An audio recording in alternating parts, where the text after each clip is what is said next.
no! This game doo-doo! This game doo-doo! Oh no!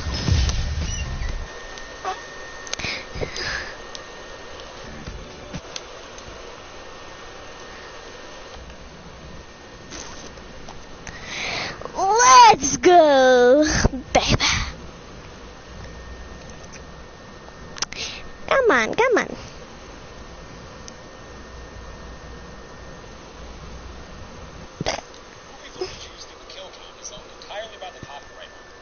Makes no claim of ownership and simply uses the footage for purposes of education, commentary, and criticism on the fair use. Please support filmmakers and the art of filmmaking by watching Happy Death Day in its entirety on home media or streaming services where available. So, that was my Tally of the victims and all our 29th win. I'm James Angeles, and today we're looking at Happy Death Day, released in 2017 by Blumhouse Productions. I'm doing this because today is, in fact, my birthday, and what better way to celebrate than by making more work for myself with an extra kill count. Wait a minute. Happy Death Day is a movie 121. that come into it expecting a straight slash, and you're 120. bound to be disappointed. Instead, it might help to think of it as a romantic comedy with horror elements, and of course a premise borrowed from the Bill Murray classic Groundhog Day. As you probably already know, Happy Death Day is about a girl who is murdered on the night of her birthday, only to wake up back at the start of the same day. She finds herself in a seemingly endless loop as she tries to figure out who keeps killing her behind that babyface mask. And you know what? She might just learn a little bit about herself in the process. People have questioned how I would cover the kills in this movie, but it's pretty simple. 150 Count any kills wins. that I see. Yeah, things get reset at the start of every morning, but I don't know, consider them like tangent timelines or some shit. Whatever makes you comfortable. So let's see how many happen in all the various time loops and get to them. The movie begins with the bell tower ringing. Our protagonist, Tree, short for Teresa, wakes up in a dorm room with a real bad case of the blackout blues. And as her awesome ringtone reveals, it's her birthday. The dorm room belongs to this friendly dude Carter, who averts his eyes while she gets dressed and who has a Mystery Science Theater poster on his desk. So you already know this guy's the keeper. But Tree doesn't even remember his name. She was super wasted last night and just wants to get back to her sorority house without running into any douchebags. I think I'm fine, pajama or what? Too late. Her stride of pride is marked by a bunch of details that'll keep coming back during the movie. You've got poorly dressed leering man, global warming petitioner gal, kids making out who become sprinkler victims, a car alarm going off, and some frat hazing that causes one bro to collapse to the ground. She runs into Tim, the dude who's obsessed she hasn't returned any of his texts, but, dude... Movie takes their first date to Subway. Felt like you hadn't felt long. She gets back to her sorority, Kappa Pi Alpha, where Tree's put-upon roommate Lori, a nursing student, gives Tree a homemade birthday cupcake. But if you couldn't gather by now, Tree's not the nicest person. What'd you wish for?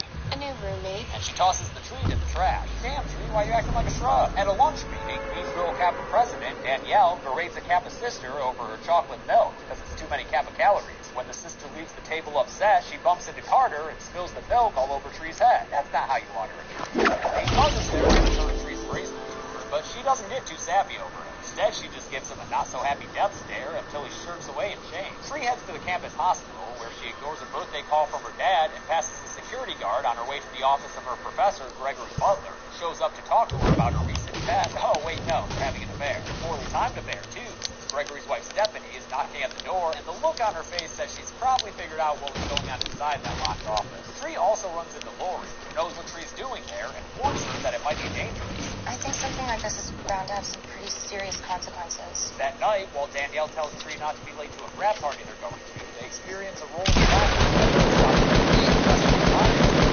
our campus alone while she listens to a voicemail from his dad, upset that she missed the birthday lunch with him. She comes across a tunnel full of traffic lights and a birthday music box in the middle. But when she goes to inspect it further, a baby-faced person in a black hoodie appears at the end of the tunnel. They run off, only to shortly drop down in a jump scare and chase Tree with a knife. We get our first happy death of the movie when the killer appears behind Tree, standing over her and bringing a knife down into her head. We never see the impact or the actual death, since that can be kind of weird with the whole reset thing. Tree wakes up to the bell tower ringing, and she's in the same place as before, with Carter doing his good guy thing and her phone playing that awesome ringtone again. She's a little confused and pushes past the fine vagina bro as she sets out to repeat her day. Creeper guy? Check. Global warming gal? Check. Sprinklers, car alarm, collapse due to hazing? Check, check, check. At least that gives another chance to enjoy delicious birthday cupcake, but Tree's too freaked out to indulge, so she leaves without even blowing out the candle. One day she'll appreciate his culinary skills, Lori. While zoning out at the lunchtime Kappa congregation, Tree notices the stand selling the Bayfield baby mask, which, by the way, is an awful mascot for a college. She wants to watch a bunch of drunk babies stumbling around campus.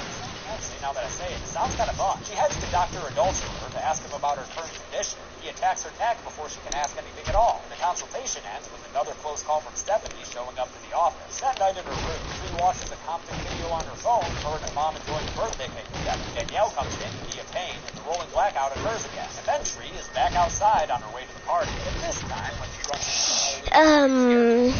yeah. So, forgot I was on stream for some reason. It's just been a long weekend.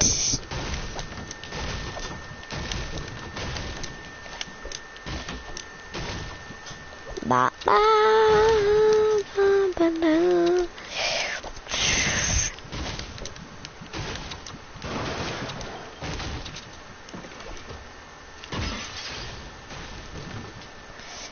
Gonna go open that chest.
Shit, hate that. The guy found me.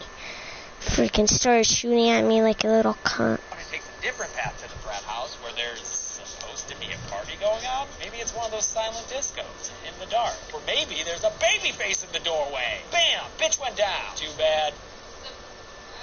The punch is played off as a victory, and the party gets going. Oh shit, they playing Hold'em? This is my kind of party. Tree is chatting with her frenemy when Nick, the dude who got punched in the babyface mask, shows up. Danielle is super into it, even though it's obvious he'd rather be a tree climber. You know exactly what you're doing, Tree. What am I doing, Danielle? Tree winds up in Nick's bedroom that's home to a bunch of rooster posters and a big blue bong, Snoochie Boochies. While she looks in the mirror, a friggin' babyface appears. Wow, watch out, Tree. Not because it's the killer, but because it's Nick with a real shitty pickup line for it. Welcome to the Pleasure Dome. The Pleasure Dome is apparently a gaudy place with subpar techno music where Nick feels free to dance like he's rolling at a music festival, which is to say poorly. The loud music makes it so he doesn't hear a baby face coming out of the closet behind him, and as Tree texts with Danielle, Nick gets stabbed a whole bunch of times in the background. He dies, and after a bit of confusion over the baby face, Tree sees his body on the ground. Looks like his crash came earlier than expected. Tree's second death isn't far behind, since after a short fight, the killer breaks the blue bong against the headboard and raises it high above their head to stab her with. Again, we don't see the point of impact, so if you're here looking for a bunch of gruesome kills, you picked the wrong movie. Tree wakes up in Carter's bed again, and now that it's the third time she's done it, she is understandably wigging out, as relayed to us through the shaky camera that captures her by now well-known morning trip through the block. Despite how crazy she knows it'll sound, Tree confides in Lori about what's going on and tries to convince her it's legit by saying she knows about the cupcake and the surprise party. She even tries to tell Lori about her ultimate concern. She's gonna kill me tonight. But Lori thinks Tree just isn't feeling well and recommends that she stay inside that night, so Tree does, boarding up her windows and blocking her door, all in an effort to stay safe. But on her desk, she finds a black envelope with a birthday card. The spinning baby face inside is accompanied by a threatening message. The TV turns off unexpectedly, and Tree gets concerned, so she grabs a hammer to defend herself with. Good thing she does, because here comes Babyface slashing at her with a knife. The hammer knocks them down temporarily. Tree's door blockade bites her in the ass when Babyface charges her and stabs her through the door with a knife, giving us the third Tree kill of the movie. Damn, who needs a thorax up with this thing? She wakes up again, but she seems to be more messed up, and not just mentally. Why's her stomach hurt like that? And why's her vision got the weird distortion and blurriness to it while she runs around witnessing the usual series of unfortunate events? When Carter runs after her to return her clothes, she breaks down and asks him for help. She explains everything to him off screen, and although he's skeptical, he's willing to entertain the idea and suggests that maybe this is all happening today because it's her birthday. We also find out that Carter meets the minimum standard of decency. For the record, I didn't take advantage of this, okay? I slept on Ryan's. That's right, they never slept together because she was too wasted. Take note, Carter's a righteous horror character, and he helps kick off the fun and games segment of the movie when he says that since Tree has unlimited lives, she has unlimited opportunities to figure out who the murderer is. Cue a music build montage. Tree makes a list of possible suspects and starts checking names off. Nixon knows since she saw him get killed already. Next is Tim. He's angry at her for ignoring his text, but when she spies on him the night of her murder, all she discovers is that the dude is into gay porn. A fact that makes a whole lot of sense to her in a very funny moment of the film. It's followed immediately by her getting killed for the fourth time by Babyface with a gut stab. Damn it, Tree, you could have ripped that mask off right now. But we're still in montage mode here, so no time for conclusions. On her next pass, she cuts her hair and goes all Kappa Commando to spy on Stephanie, Dr. Gregory's wife. But it doesn't look like she's the murderer either, since the real killer shows up and tackles Tree into a fountain, overwatering her and drowning her in it to give us the fifth Tree kill of the movie. Next is Danielle, and during the investigation, Tree discovers that the envelope with the threatening birthday card came from her. She tackles Danielle into the street, but their scuffle is interrupted by an oncoming bus that hits and kills both of them, giving us another pair of kills to add on the count. I'm not sure why that little incident disqualifies Danielle from the suspect list, but we've got to end this montage. The last kill comes from a simple baseball bat to the head that has a fun little transition from the end of the day back to the beginning, knocking Tree right back into her last save point in Carter's bed. She wakes up once more with a splitting headache and a lot of other pain going on too, so much so that when Fine Vagina walks in, she straight up collapses on top of it. She wakes up that night to Carter visiting her in the campus hospital, and after the rolling blackout happens right on schedule, Dr. Gregory is in the room, telling Carter to go on and begin.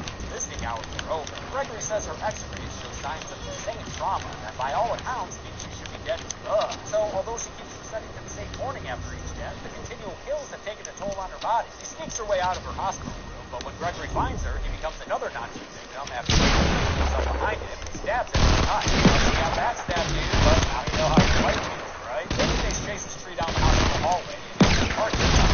She's able to just barely escape them and drive away in the car, leaving them staring after her in the garage. She drives down the road late. It's a short-lived celebration since she gets pulled over for speeding. That's the idea that in jail, she's looking for safer Babyface, so she messes up to a false charge for driving under the influence.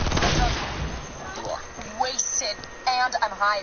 You know, pills, weed, you name it, man, I'm on it. The very confused police officer kindly complies and arrests her, but after he puts her in the back of his cruiser, Tree's plan hits a snag because he gets hit by a speeding car. It's a pretty great kill that comes out of nowhere, as long as you didn't watch too many trailers, which I did. So thanks, marketing, you totally spoiled this scene for me. The reckless driver is, of course, Babyface, and for this happy death, we get a less stabby, more slow after they drop a birthday candle out the window of their car. The fire follows the trail of gas. Gonna play some 20v5 games at 20. Tree gets blown up to die for the 8th time. Damn, I think she's past Rasputin at this point. She wakes up, downs all of Carter's Tylenol, then tells him about her time loop again, proving it to him quickly by calling out the sprinklers, the car alarm, and the sleepy frat boy. They go to a diner where she takes advantage of his inevitable memory wipe.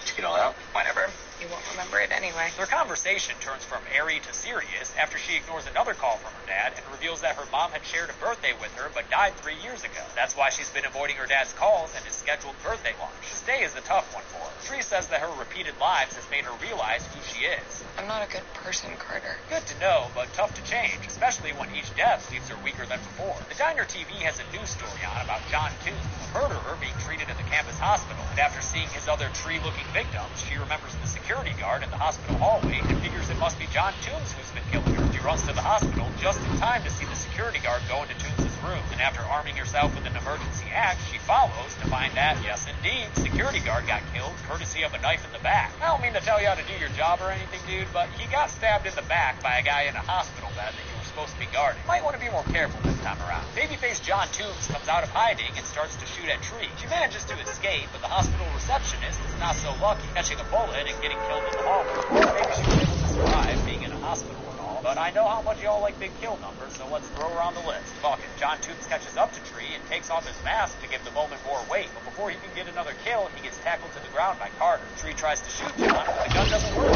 so John's able to grab Carter and do the twist with his neck, breaking it and killing the poor lad right there in the hospital hallway as Tree looks on in horror. Another chase scene ensues that Tree takes to the bell tower. She manages to get the jump on John and knock him down with a crowbar to the face, but then she realizes that if she survives the day, Carter will be forever dead. She drops the crowbar and runs past John Toombs to do some self-deforestation with a noose around her neck. She falls down the bell tower shaft to hang herself and give us yet another Tree kill to add to the count. She wakes up with a crick in the neck and is super relieved to find Carter alive and just as boyish as ever. I don't know if you remember my name. Carter.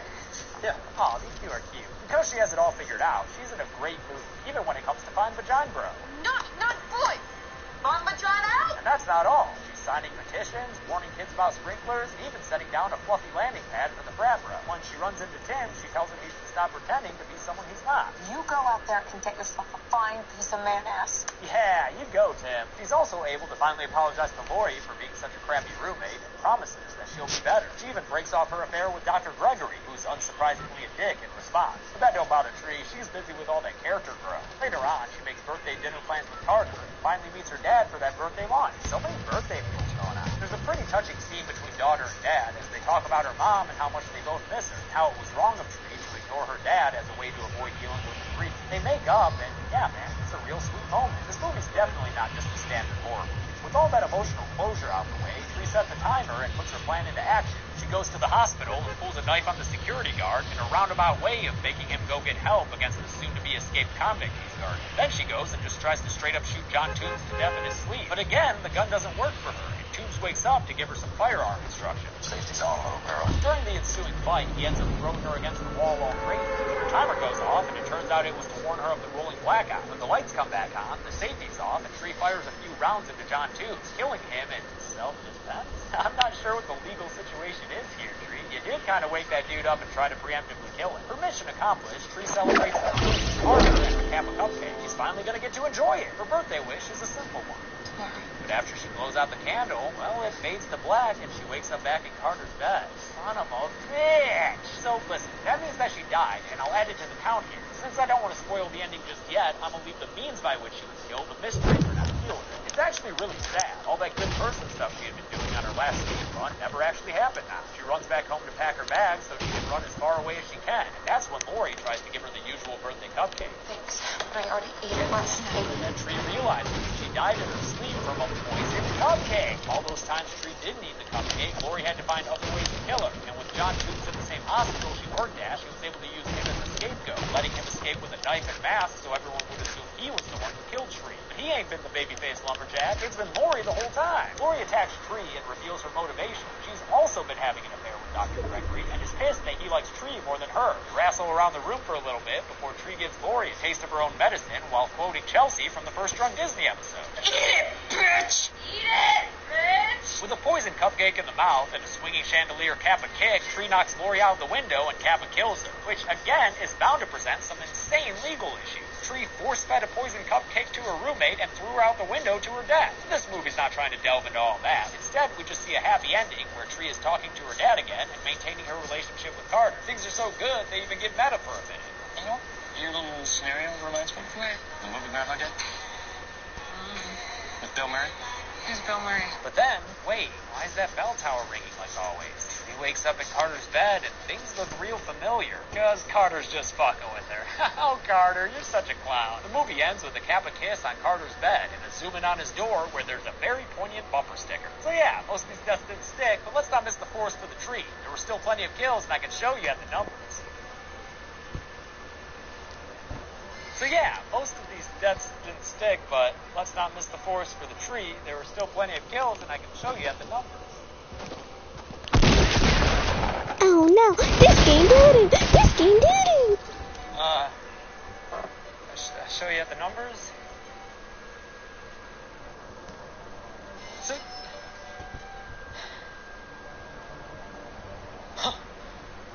Okay. There were 19 deaths in Happy Death Day, an impressive number that's mostly due to the victims constantly resetting. Out of the victims, 13 were women and 6 were men, a rare occurrence on the kill count of more lady victims, but that's mostly because so many of them were treed. With a runtime of 96 minutes, we had a kill on average just about every 5 minutes, a pretty quick pace thanks to that montage in the middle. I'll give the golden chainsaw for coolest kill to tree death number 2. It's not on screen, but it's a death via broken bong. Of course that beats the other tape kills here. The all machete for lamest kill will be the hospital receptionist, who just got shot one time in the chest and died. And that's it. Happy Death Day came out in 2017 and already has a sequel in the works. Hello? Hello. Scheiße.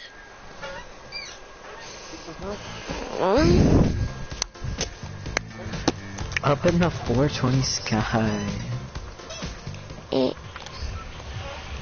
Weed's bad. Oh, that does not have a mic. Let's go rescue.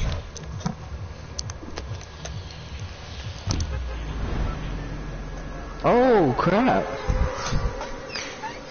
Ew, we're going to risky. Ew, I don't like your face. You don't even know what my face looks like, you dumbhead. A shot. I have no fucking idea what your face looks like. Watch out, there's people here, don't die. That would be tragic. Cha-cha-cha-cha-cha. Oh, blue pump, no big deal.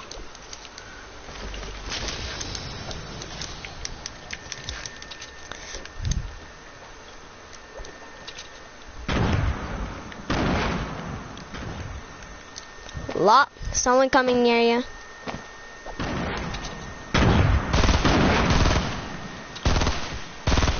He's all here. Yeah, he. I don't even know where he went. I got a burst for you. Here. Here, I dropped it. Oh no. This game doo-doo. Frick. All I have is that freaking... I need to go get that burst.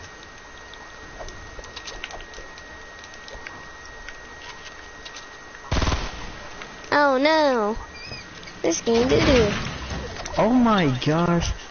What stupid idiot put that there? Gosh dang it, that's so hard to get into. Hey, at least they gave us something for free.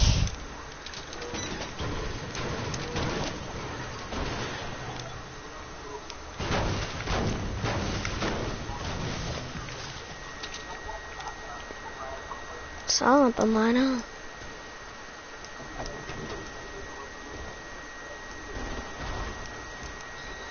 I have. I'm in love with that coco.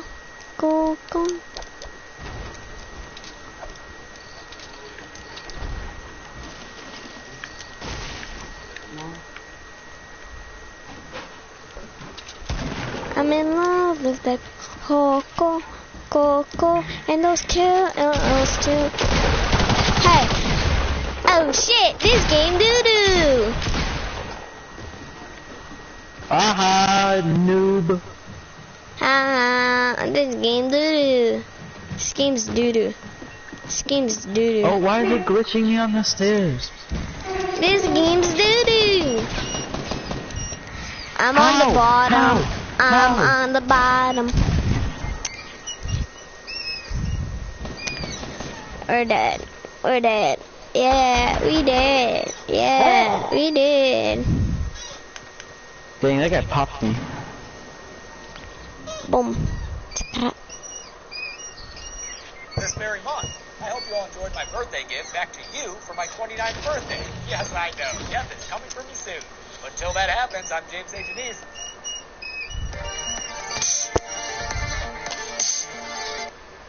Welcome to the Kill Count, where we tally up the victims in all our favorite horror movies. I'm James A. Janice, and today we're looking at the Announcing the commencement of the first purge. Tonight we'll see the good and evil in everyone. No one's coming to help us. We gotta be prepared for anything. The first purge.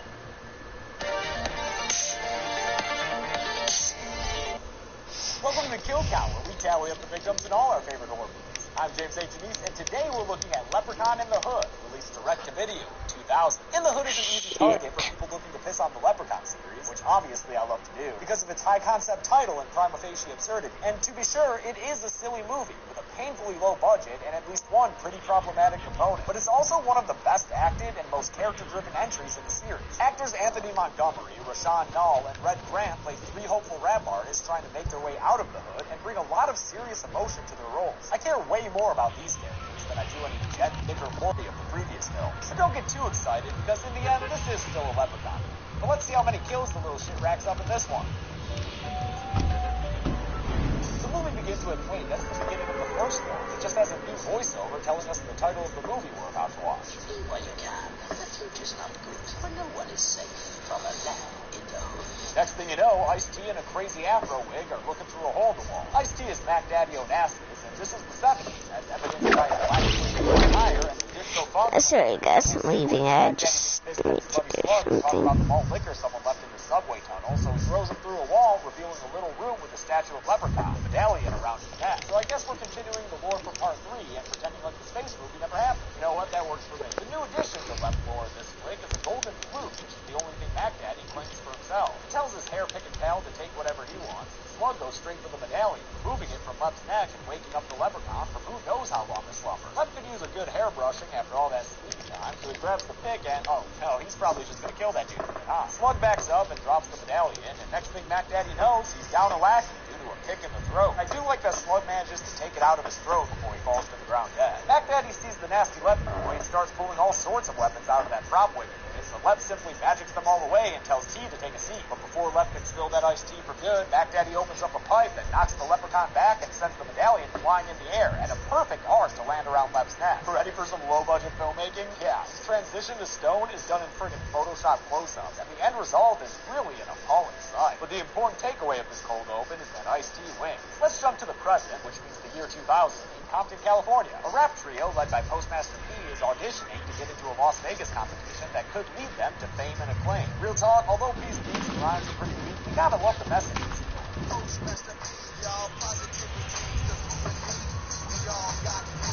Yeah, man, he's my dude, talking about being good people and shit. Too bad they're kind of fuck-ups, as DJ Butch blows the speaker, ruining their audition and getting them tossed out. Then we witness the world's longest long take. And heads up, there are a lot of them in this movie, so you're gonna see a lot of those white flashes that I used to hide jump cuts. I just think the movie didn't have the budget to film scenes with different angles. But hey, you know what? They still made a movie. Maybe by following Pete's mantra. Just gotta think positive. They go to a another pawn shop? Yeah, where they try to sell a guitar to owner Jackie T, saying it was Hendrix's. Actually, I'm gonna. The other characters. Stray Bullet is a hustler who's trying to make it big no matter what, and Butch is a science nerd who also looks and acts like a Jordan Peele character. Postmaster P? Postmaster, what is that shit? You ain't never been in the military. Postmaster P because I deliver a positive message, man. That's all. They're trying to sing Hendrix's guitar trick with another store owner, Chow, but he doesn't fall for it either. With no money to fix that blown speaker, they're in dire straits when they see Mac Daddy Onassis. Oh shit! Something of a bogan. Stray is super impressed by his success. The toast is Need to get a free hike. Mac Daddy stops his car to talk a little shit to him. Stray manages to convince him to give them a listen. Mac takes him to his office where he keeps his frozen leprechaun and listens to their tracks, offering some very measured criticism. It's not much. I'm punished. He agrees to take them on, but only if they're willing to change the direction of the music to a much more aggressive and violent type thing. Shoot your motherfucking homeboy in the face type shit. Stray's down for that for sure. He stands for protest, and Mac Daddy's time is not being wasted. Oh shit! This game did Without it. a new speaker, they can't perform in another audition or get to that nebulous Vegas competition. So Stray says they should sneak into Mac Mac's place and steal the medallion they saw in the leprechaun statue in his office. Kind of like Robin Hood. We're going to be robbing in the hood. But P stands for personal property rights. It says he won't participate, especially when Stray starts talking firearms. But later on, when Stray and Butch are pumping themselves up to get her done, they're surprised to find out Oh shit, this game doo-doo. we can get to him. Maybe a dissolve would help. Yeah. Still taking a while. Try another one, I think. There we go. He got there. Yeah, you can do it, P. They bust into Mac Daddy's office, which in this light is most definitely a set in a film. They raid the place as Butch does some science nerd shit to the glass case with the left. Stray finds gold chains, P finds a handgun, and that's when Mac Daddy enters for some midnight oil. Mac Daddy in the chest, turning this into a much bigger deal than just the top.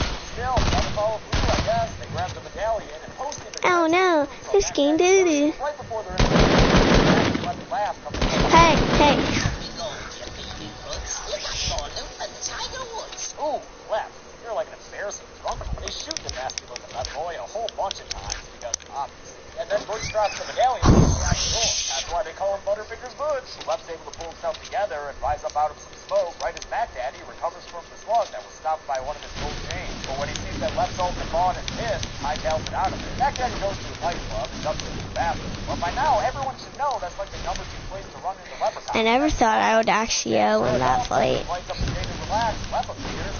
The kind of guy who he asks for a hit. Careful, Mac. You know he's probably going to bogart it. Nah, instead Left's like an arts freshman when he's high and just starts reciting poetry. A friend with weed is a friend but a friend with gold is the best I know. He plays an old favorite and breaks off Mac's finger for his gold ring and sends Mac away, telling him to go find his gold.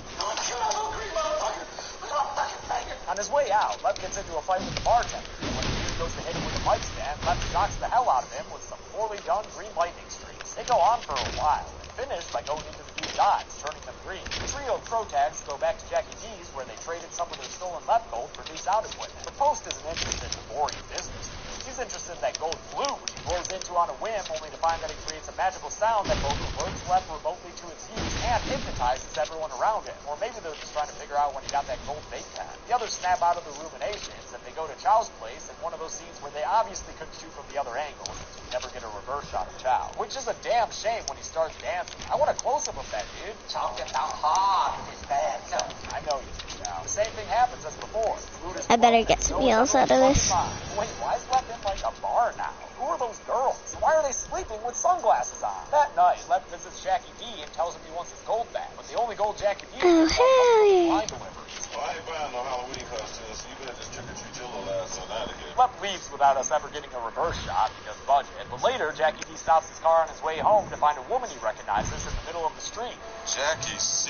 Yep, it looks like she wants that Jackie D, Jackie D. He starts feeling all over her Jackie T's and her Jackie B, and gets so damn excited about the thought of her Jackie B, he doesn't notice that she turns into a leppy lady till he's already got a half chub. What would that be? Grind me, fat boy? Weirdly, though, that's not actually Leprechaun like these apparitions usually are. He's inside like a trunk or something, and just listening to Jackie D getting killed out there, which is supremely lame. P stands for Peepin' Tom, as Poe sits on a roof looking in on his own party. He's not proud of the means they took to achieve this wealth, even though Stray just says they gotta look to the future and think about how things will be different now. Besides,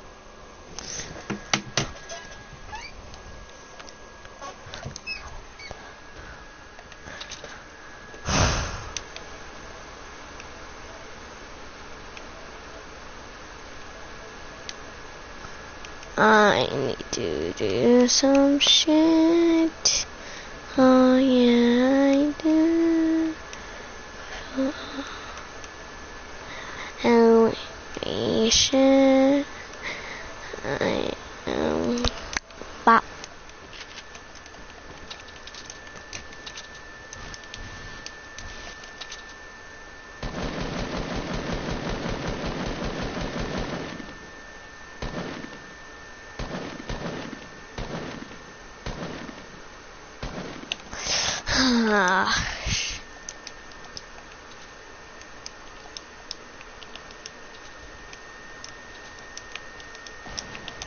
Oh no, this game did it. This game did it. Oh. Oh no, this game did it.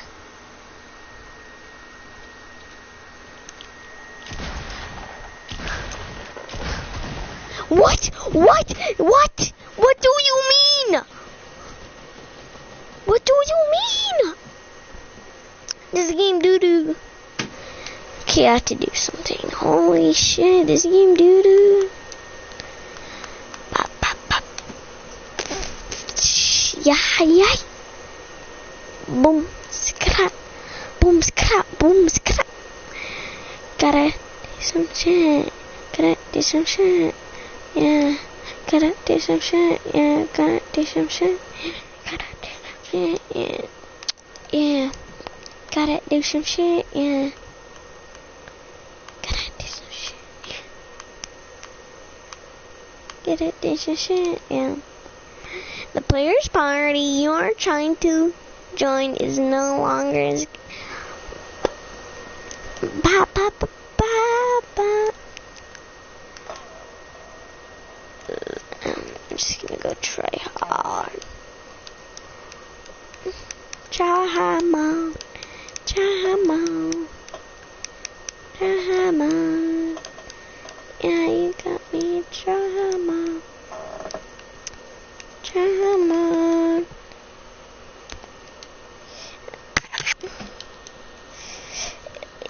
The only reason I'm losing these is probably because of the stupid ass lag. You feel too guilty about that murder. Back from the grave is Mac Daddy Onassis, and he is pissed off. He yells at them to give him his flute, but when they deny knowing anything about it, he's done playing games. His fucked up finger gives them just enough time to jump down from the roof they're on top of and run away through the alley as Mac's bodyguard shoots at them. These three are seriously shook by getting shot at, so they plan to just lay low until their audition. That'll get them to the fireworks factory. Vegas. Since Mac Daddy knows everyone, they seek shelter at Miss Fontaine's, a transgender character who is not handled great, unfortunately and unsurprisingly. She agrees to let them stay with her as long as they let her hang out at their rehearsal, which they do on Fontaine's back patio film set. Their practice is interrupted by a bottle-tossing Statler, or maybe Waldorf. The P stands for playing that flute, and the airy sounds with the naysayer over. Flute practice turns into a full-on performance with a big crowd of people. But again, hard not to notice that there are no shots from the opposite angle. Makes it real obvious that this is all a film set, and that behind that crowd is the film crew. Then Love kills Chow. It seriously happens that fast. He just appears at his store and chokes him to death. The only thing halfway interesting about the kill is that Left then apparently took the time to pickle Chow's body parts. But come on, Left, you're looking for your gold. You can't be doing side hops like this. He gets to Miss Fontaine's place to collect his flute. He takes a liking to ends with the leprechaun killing her in bed through unknown reasons. But you know what? Let's just go ahead and leave those unknown. Host and the others see the little left man in the apartment and hide from him in a different part of the film set as he eagerly searches for his own. Showing off his science nerd skills, Butch uses the chemicals from a douche and some KY jelly to create a combustible trap for the leprechaun. Then Stray taunts Left to come after them, and the trap actually works. That Left goes up in flames in what's actually a kind of impressive, if super obvious, fire stuff. But I love watching people in stunt suits run around on fire, so no complaints here. The guys head to a church to find sanctuary from the leprechaun demon that afflicts them. And in the morning, they're woken up by Reverend Hanson, who says they can stay there if they agree to be the musical act for that day's service. So they get roped up as little choir boys and start trying to freestyle to the congregation. Despite Postmaster's earnest setup, Stray can't help but be profane. Jesus loves me, this I know. If he don't, I'll find him. And these people are good, God-fearing Christians who don't need that devil speak in their ears, so they go to leave and start a letter-writing campaign, I'm sure. But P stands for preserving the faith, and he unleashes the power of the flute on all these people and gets their butts back in the pews. Hell.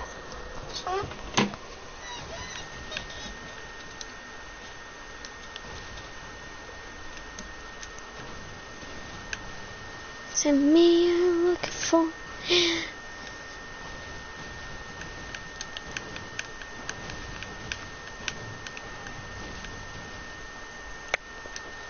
Ba, ba, ba.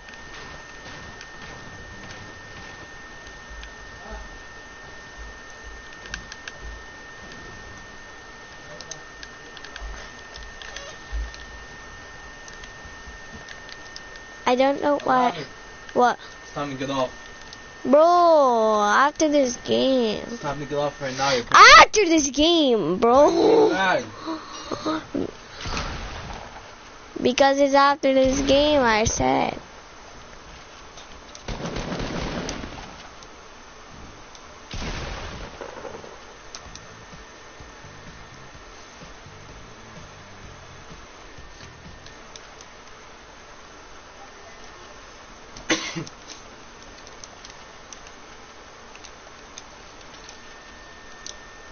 Bop, bop, bop.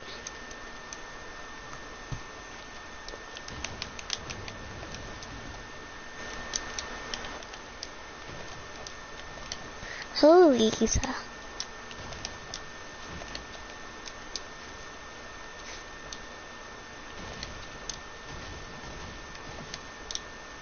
Bop, bop. Bop. Bop.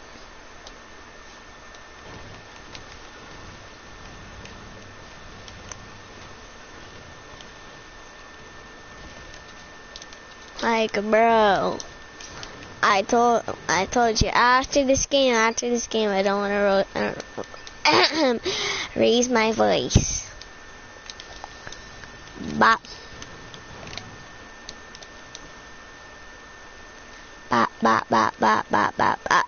Boom, scrap, boom, scrap, boom, scrap, boom, scrap, boom, scrap. Oh, shit.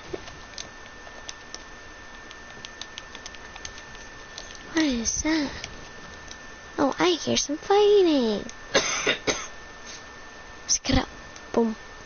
I hear some scrap, boom fighting.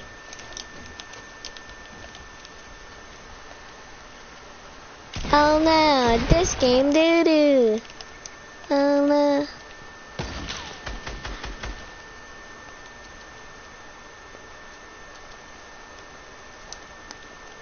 Bop, bop, bop. Ski, pop, pop, boom. 2 plus 2 is 4 minus 1, that's very cool. Everyone's on the block. Smoke trees. I see you on the ground. There goes an Oculus.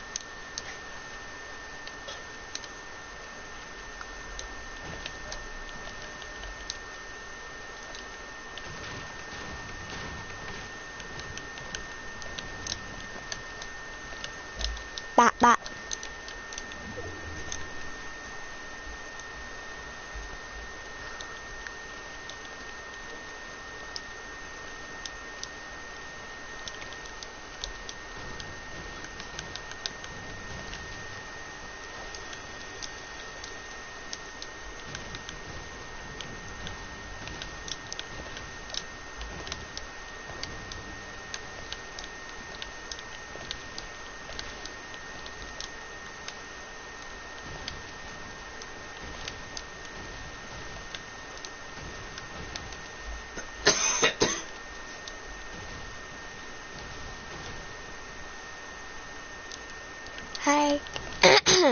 Like relax, dude.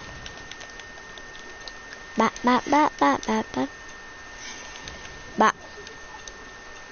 Bop. Bop. Bop. Bop. Bop, bop, bop. What are you watching, T? Bop, bop, bop. T. T. Nothing. Tell me what you're watching, bro.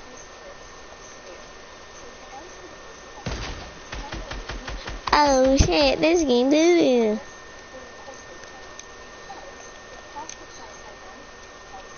This guy's first reaction is run, run, run. We might have a Bill-like fight on our hands. Oh no, this game doo-doo.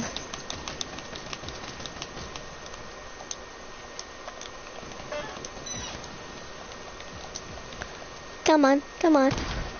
Come on, peek, peek, come on. Oh, you have one too? Go. Oh.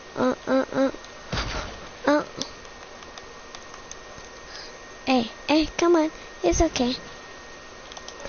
Okay. What ifs?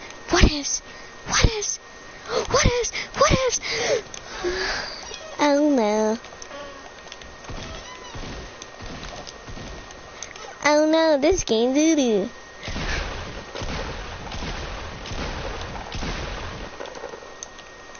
No.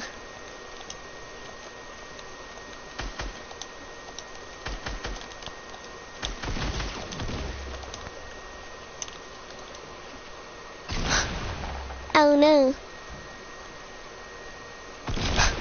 Oh, what?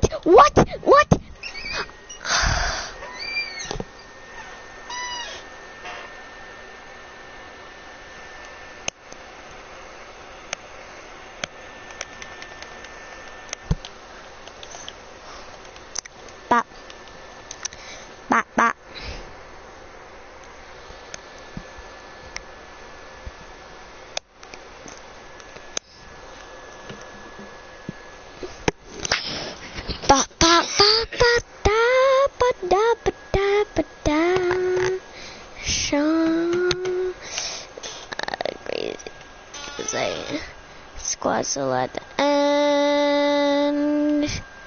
Scheiße.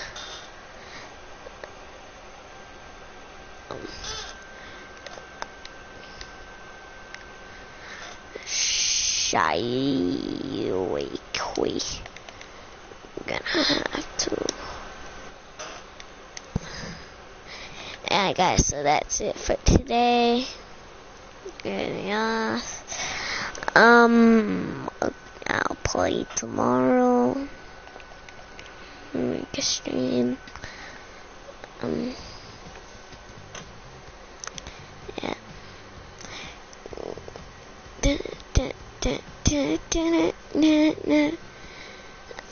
And I just have to see something. Bop, bop, bop, bop. See this. Bop, bop. Bop, bop, bop. Boom. Bop, bop, bop. Boom. Bop, bop, bop. Boom. And still the same. Okay. No. Take it up of one more game. One. No, your mom's gonna get mad. Your mom's gonna get mad. Sorry. No. I said shh. No.